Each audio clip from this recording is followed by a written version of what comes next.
आज हम आप लोग को पढ़ाएंगे क्यूब रूट ऑफ यूनिटी। जैसे आप लोग पढ़े होंगे स्क्वायर रूट ऑफ यूनिटी, तो आप याद कीजिए जैसे स्क्वायर रूट ऑफ यूनिटी पढ़े होंगे तो आप पढ़े होंगे कि 4 का स्क्वायर रूट प्लस माइनस 2 होता है। और यहीं पर आप लोग ये भी पढ़े होंगे कि 8 का क्यूब रूट केवल 2 होता है। बाबू, जब 4 का स्क्वायर रूट प्लस माइनस 2 मतलब 2 वैल्यू, तो उसी प्रकार से 8 का क्यूब रूट का कितना वैल्यू होना चाहिए? 3 वैल्यू होना चाहिए। लेकिन जनरली आप लोग क्या पढ़े, एक वैल्यू होता। लेकिन आज हम आप लोग को पढ़ाएंगे कि क्यूब रूट का भी कितना वैल्यू? 3 वैल्यू होता। जैसे स्क्वायर रूट का 2 वैल्यू, वैसे ही क्यूब रूट का भी 3 वैल्यू होता। तो आप लोग हेडिंग दीजिए, आज पढ़ाएंगे क्यूब रूट ऑफ यूनिटी। लिखिए क्यूब रूट ऑफ यूनिटी। देखिए ध्यान दीजिए, क्यूब रूट ऑफ यूनिटी।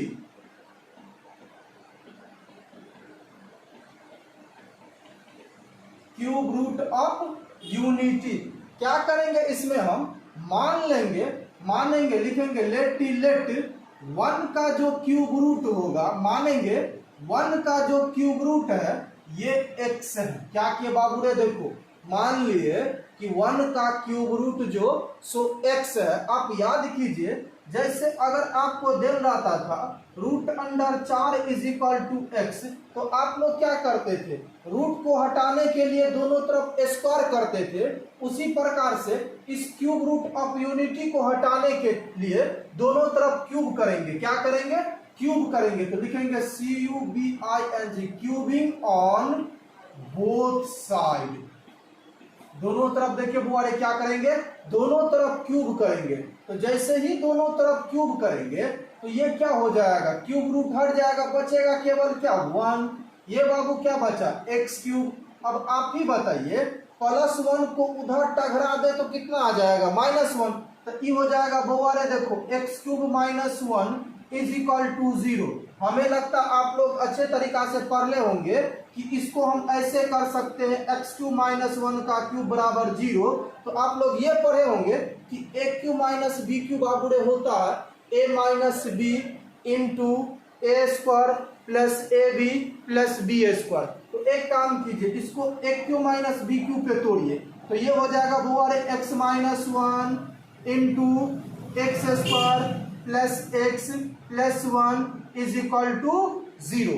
इसमें कोई दिक्कत नहीं है। x1 into x square plus x plus 1 बराबर 0 है। तो आप करिएगा क्या?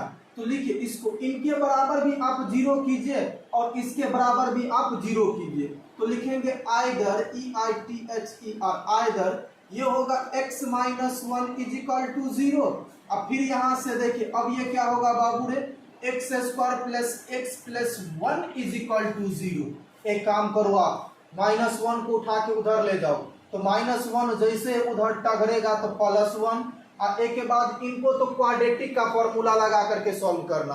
तो आप लोग क्वाड्रेटिक का फॉर्मूला पढ़े थे 10th में, याद कीजिए कि x बराबर -b plus minus root under b square -4ac बट्टा 2a होता। इसमें तो कोई दिक्कत नहीं है। अब b कहाँ होता? x के बगल में। यहाँ पर देखिए a कहाँ होता? एक्स स्क्वायर के बगल में। अब बाकी जो बच गया है उसी होता। तो यहाँ से देखिए आप फॉर्मूला लगाइए इसमें। तो x बराबर क्या होगा? -b, तो b का मान 1, तो -1 plus minus root under b square. तो यहाँ पर b कितना? x के बगल में 1, तो 1 का स्क्वायर -4 गुने a कितना बाबू रे? देखिए x स्क्वायर के बगल में a होता है तो a कितना? 1, और गुने c भी आपको पता है कितना? 1। अब बाई अब ये होता 2a का मान देखो रे बउआ 1। यहां से देखिए तो हमको निकला x बराबर -1 प्लस माइनस रूट अंडर 1 का स्क्वायर बाबू 1 और माइनस 4 एकान 4 और बट्टा 2 एकान 2। तो इसको लिख सकते हैं x बराबर -1 प्लस माइनस रूट अंडर 1 में से 3 जो जाता न तो बचता माइनस, और 1 में से 4 जो जाएगा ना तो ये बचेगा -3। तो ये हो जाएगा -3 और बाई 2। तो इनको हम लोग लिख सकते हैं x बराबर -1 प्लस माइनस। अब आप लोग यहाँ पर देखिए कंफ्यूज कर रहे होंगे, जरा ध्यान से देखिए। हम आपको पढ़ाए थे, याद कीजिए कि आयोटा जो होता है ना, इस आयोटा, देखिए आप लोग को पढ़ाए थे, याद कीजिए कि आयोटा जो होता है ना, इस आयोटा का वैल्यू रूट अंडर माइनस 1 होता है। क्या होता है? रूट अंडर माइनस 1 होता है। तो देखिए रूट अंडर जब ये माइनस 1 होता है तो रूट के अंदर में जो माइनस है, ये माइनस क्या होगा? आयोटा। और रूट 3 को तो रूट से निकाल नहीं सकते हैं, तो ये हो जाएगा रूट 3 आयोटा, और निचवा में 2 है ना, इसमें तो कोई दिक्कत नहीं। अब यहां से आप देखिए x का, यहां से देखिए आप x का 3 वैल्यू निकला, तो यहां से x बराबर पहला वैल्यू कितना निकला? 1, कोई दिक्कत नहीं बुआरे। अब देखिए दूसरा क्या, प्लस माइनस का मतलब क्या, एक वैल्यू प्लस में तो दूसरी वैल्यू माइनस में, तो ये होगा -1 plus root 3 iota by 2 comma, इनके बाद दूसरी वैल्यू को माइनस में लिखिए, -1 माइनस रूट 3 आयोटा बाई 2। अब देखिए यहां से कोई दिक्कत नहीं, एक काम कर सकते हैं, इनको आप लोग ओमेगा मान लीजिए, इसको आप लोग ओमेगा स्क्वायर मान लीजिए, तो ये वैल्यू हो जाएगा ओमेगा और ये हो जाएगा ओमेगा स्क्वायर, इसमें कोई दिक्कत नहीं है। यहां से आपको क्या आया था कि x बराबर 1, और देखिए उसको क्या माने थे? ओमेगा। फिर दूसरी वाले को क्या माने थे? Omega square. तो यहाँ देखिए आप x बराबर आपको क्या निकल गया? 1 ओमेगा ओमेगा स्क्वायर। x बराबर क्या निकला बाबू रे? 1 ओमेगा ओमेगा स्क्वायर। आप याद कीजिए x हम किसको मान लेते? x हम किसको मान लेते रे? x मान लेते 1 का क्यूब रूट को। x किसको माने थे? 1 क्यूब रूट को। तो 1 का क्यूब रूट कितना निकला? 1 ओमेगा ओमेगा स्क्वायर। क्या निकला बाबू रे? 1 ओमेगा और ये ओमेगा स्क्वायर। अब इसी प्रकार से आपसे हम पूछे कि आप ये बताइए बुआ रे, इसी प्रकार से अगर पूछ दे आपसे, आप ये बताइए कि 8 का क्यूब रूट क्या होगा?